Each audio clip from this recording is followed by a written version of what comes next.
मैं महिमा यादव हूं और आज दिनांक 20 अगस्त 2025 के बाढ़ समाचार में आप सभी का स्वागत करती हूं। हर रोज की तरह आज भी हम देश में हो रही मौजूदा बाढ़ की स्थिति और केंद्रीय जल आयोग द्वारा जारी एडवाइजरीज और फ्लड बुलेटिन के बारे में चर्चा करेंगे। आइए आज का बुलेटिन शुरू करते हैं। राहत की बात है कि आज दोपहर तक केंद्रीय जल आयोग की रेड बुलेटिन रिपोर्ट के अनुसार किसी भी नदी में रेड अलर्ट यानी अत्यंत गंभीर बाढ़ की स्थिति नहीं है, जबकि उत्तराखंड, उत्तर प्रदेश, बिहार, झारखंड, पश्चिम बंगाल, महाराष्ट्र और तेलंगाना में गंभीर बाढ़ की स्थिति है। इन प्रदेशों के क्षेत्रों में कई नदियां जैसे बाणगंगा, गंगा, रामगंगा, घाघरा, बूढ़ी गंडक, कोसी, बागमती, गोदावरी और येराला खतरे के निशान से ऊपर बह रही हैं। जल स्तर और उनके पूर्वानुमान के बारे में अधिक विस्तृत जानकारी के लिए हमारी वेबसाइट पर जाएं, जिसका लिंक नीचे स्क्रीन पर उपलब्ध है।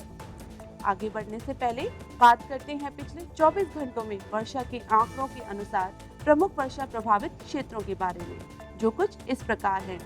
सौराष्ट्र का दक्षिणी भाग, तटीय महाराष्ट्र क्षेत्र और उत्तराखंड। आइए अब केंद्रीय जल आयोग द्वारा जारी आज की फ्लड एडवाइजरी पर एक नजर डालते हैं।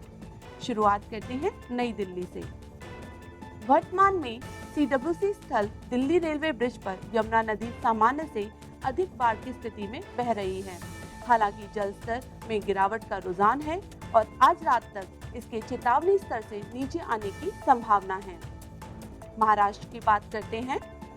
दक्षिण पूर्व मध्य प्रदेश पर बने दबाव तंत्र की तीव्रता कम हो गई है, फिर भी गुजरात पर बने ऊपरी वायु चक्रवाती परिसंचरण के प्रभाव से तटीय महाराष्ट्र में बहुत भारी से अति भारी वर्षा होने की संभावना बनी हुई है। इसके चलते पश्चिम की ओर बहने वाली नदियों जैसे दमनगंगा, सावित्री, पाताल गंगा, अंबा, गाढ़, वाव, वशिष्ठी और काजवी में अधिक प्रभाव बना रहेगा। नासिक, ठाणे, पालघर, रायगढ़, सिंधुदुर्ग और रत्नागिरी जिलों में सामान्य से अधिक से लेकर गंभीर बाढ़ की स्थिति जारी रहने की आशंका है। महाराष्ट्र के कृष्णा बेसिन की नदियों में भी जलस्तर बढ़ने का अनुमान है, विशेषकर भीमा, कोयना, येरला और पंचगंगा सहित पुणे, सतारा और नासिक जिलों की ऊपरी कृष्णा बेसिन की नदियों में। अगले 2 दिनों तक सामान्य से अधिक से लेकर गंभीर बाढ़ की स्थिति बनी रह सकती है। महाराष्ट्र के गोदावरी बेसिन में भी भारी प्रवाह जारी रहेगा।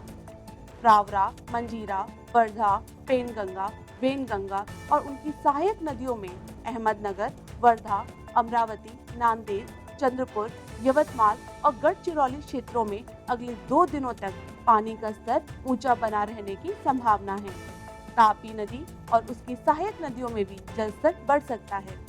इसी तरह वीर, वरना, कोयना, उज्जैनी, हथनूर और ईसापुर जैसी प्रमुख परियोजनाओं में भी पानी की आवक अगले 2 दिनों तक बढ़ी हुई बनी रहेगी। आइए अब कर्नाटक पर नजर डालते हैं।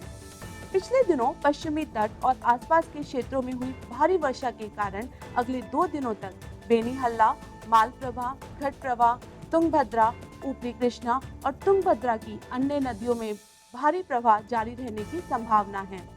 हिप्परगी, अलमाती, नारायणपुर, सिंगतलूर और तुंगभद्रा जलाशयों में भी अगले 2 से 3 दिनों तक सामान्य सीमा से अधिक पानी की आवक बनी रहने की आशंका है। गुजरात की स्थिति पर नजर डालते हैं। राज्य की कई नदियों में जलस्तर लगातार बढ़ रहा है। पानम, माही और तापी के साथ साथ पश्चिम की ओर बहने वाली नदियां जैसे पार, पूर्णा, विश्वामित्री, अंबिका, औरंगा, किम और दमनगंगा में अगले 2 दिनों तक सामान्य से अधिक से लेकर गंभीर बाढ़ की स्थिति बने रहने की आशंका है। सौराष्ट्र क्षेत्र में भी स्थिति चिंताजनक बनी हुई है। उतावली लुबर, शत्रुंजी, बगद हिरेन, रावल मेगल, बहादर, नौली उबे और खारी नदियों का जलस्तर बढ़ सकता है, जिससे निचले इलाकों में बाढ़ का खतरा और बढ़ जाएगा। इसी के साथ प्रमुख जलाशयों मधुबन, उकाई, पानम, सरदार सरोवर और कदाना में पानी की आवक भी अगले 2 दिनों तक तेज बनी रहने की संभावना है। तेलंगाना की स्थिति पर नजर डालते हैं। पिछले दिनों तेलंगाना, महाराष्ट्र और छत्तीसगढ़ में गोदावरी नदी के जलग्रहण क्षेत्रों में हुई भारी वर्षा के कारण बाढ़ की लहरें नीचे की ओर बढ़ रही हैं।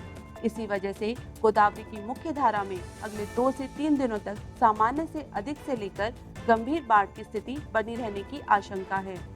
गोदावरी पर बनी प्रमुख परियोजनाओं निजाम सागर, मिडमनेर, श्री राम सागर, श्रीपद येलमपल्ली, लक्ष्मी बैराज और पीएनवी राव कथमपल्ली में भी अगले 2 दिनों तक भारी पानी की आवक होने की संभावना है।